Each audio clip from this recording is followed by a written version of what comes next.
You know, last week there was a girl selling dahlias at the farmer's market, little tiny bouquets for $25 a piece. You know, I thought maybe I should sell some of my little beautiful flowers. My flowers have gone absolutely crazy this summer. And instead of letting all these beautiful blooms go to waste, I thought I'd try something I've never really done before. I'm going to put together a few bouquets and see what happens at the farmer's market. And if I can sell them for $4 or $5 a piece, you know, for a nice little bundle and a paper sleeve, I would be so happy because then that would pay for my seeds. I mean, my dahlias are going crazy. Look at these guys. They're taller than me. They're just so beautiful. And if I don't keep cutting them, they're not going to keep coming back for all of August and September and October till the first freeze. So you know what?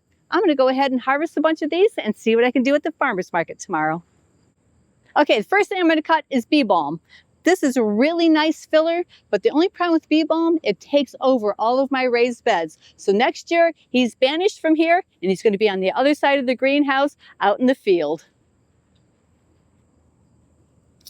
And I'm cutting it so I have nice long stems.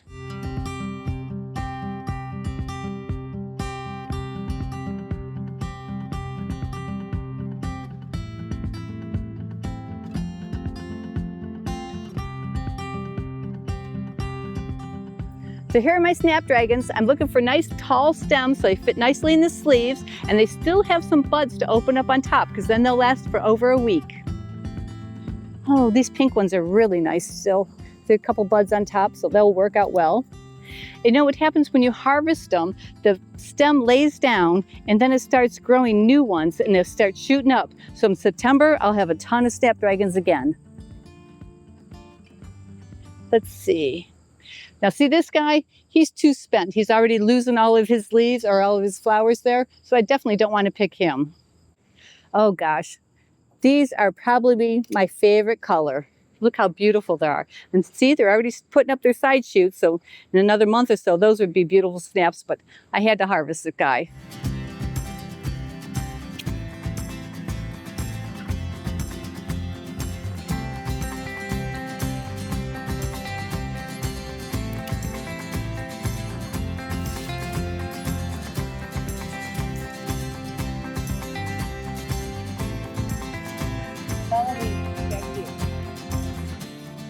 So here's my Dahlia Patch.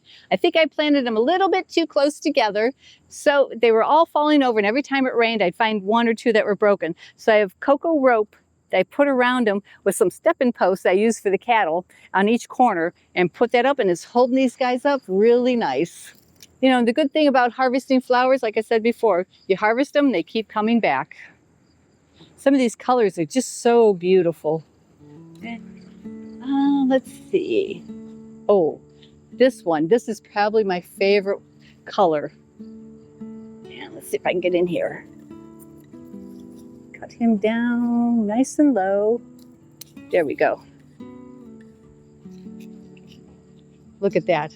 Isn't that cool? Wow, these yellow ones are so interesting. I usually don't like yellow flowers, but look at that. Look how beautiful.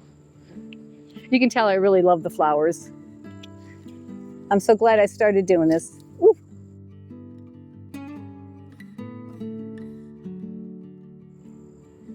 Couple bees going around. Oh, Japanese beetle, yuck. Now here's another filler. I forget what they're called. You know, I know all the cultivars of my lettuce and everything else I grow in the greenhouse with flowers, and I'm still learning. But these little ball things make a nice little filler. And they come back so fast. Now those, I love the dark colors. Next up is getting some sunflowers. So next up, like I said, is my sunflowers. I planted them in the raised bed and I didn't realize my branching sunflowers would be way over my head. Look at these guys, they're crazy. They really like the strawberry formula. So I want to keep picking them so they keep branching out and I get more and more sunflowers. So I think I'll get some of these low ones first. Oh man, they all have branches on them and have more buds, but I do have to pick them. Look how cute that is.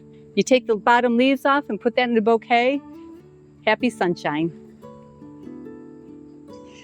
Okay, I think I'm gonna go up there and get some of these guys. let's see. Oh yeah, look how pretty this is.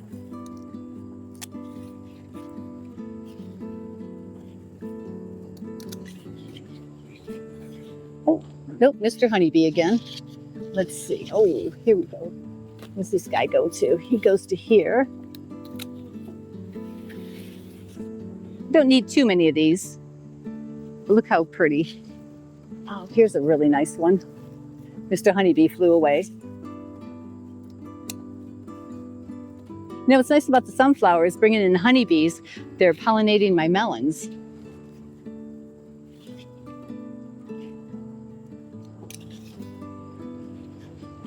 Okay, I think that should be good. What do you think?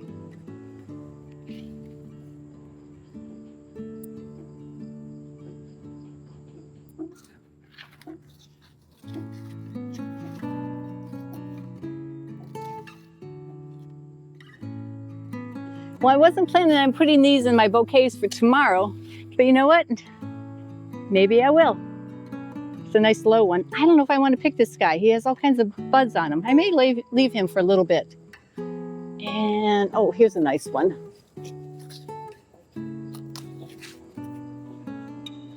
And I know I planted a couple different colors.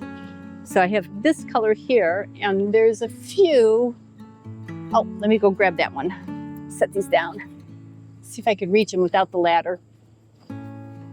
Maybe, maybe not. Nope, need the ladder.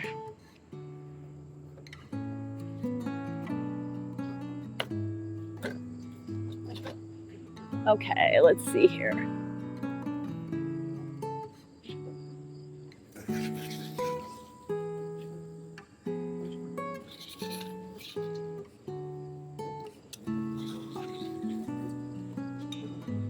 See, cool color. Oop, Mr. Bumblebee.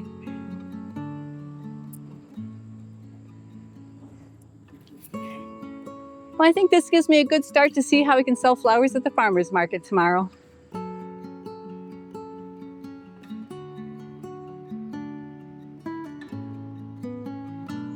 Hey, before we head back to the greenhouse, if you enjoy spending time with me out here on the farm, come join me over on Patreon. I share a lot more of what goes on around here. Behind the scenes videos, photos, little everyday moments with me around the farm, plus my Bradwood Farm gardening library with new printables throughout the whole week. So come hang out with me over there. I'll leave a link down below. So now let's go pick some tomatoes. My tomatoes have been giving me about 150 pounds every week, but this week something changed. Hey guys, well, I had a very hot and humid day today, so I wasn't able to harvest my tomatoes earlier. So now it's evening and golden hour. Here I am in the greenhouse, get my tomatoes ready for the farmer's market. Well, I'm not really happy with my tomato harvest this week. I noticed a lot of the flower clusters when I went to pollinate, the flowers popped off. They weren't really viable. And I remember about 10 years ago, we had a gentleman come out, a horticulturist, and we put our outdoor wood burner in. He said, make sure your stack is high enough so none of the smoke gets sucked into the greenhouse, because that'll really hurt your tomato plants. Well, 2 weeks ago, the wildfire smoke was down here and our air quality index was 711. It was super high, and that really affected my tomatoes. So look at this tomato cluster here. Let me chop them off. Oops. Look how small the tomatoes are, and they're not getting ripe at the same time. That smoke really did some damage to the plants.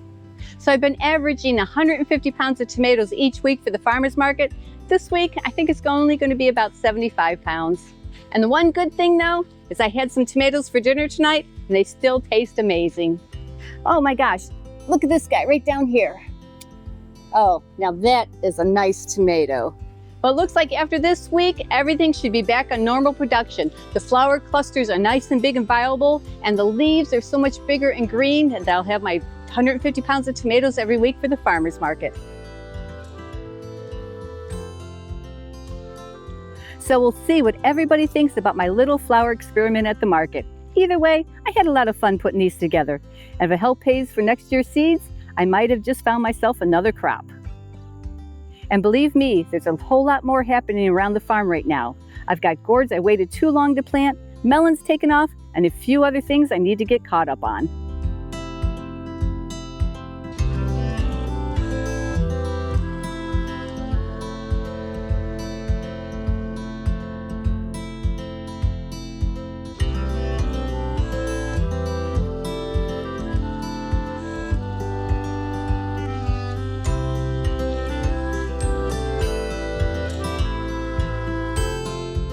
So thanks for hanging out in the garden with me today, and I'll let you know how the flowers do at the market, and wait till you see what those poor gourds are up to. And like always, leave me any questions, comments, and suggestions down below, and I'll see you next time.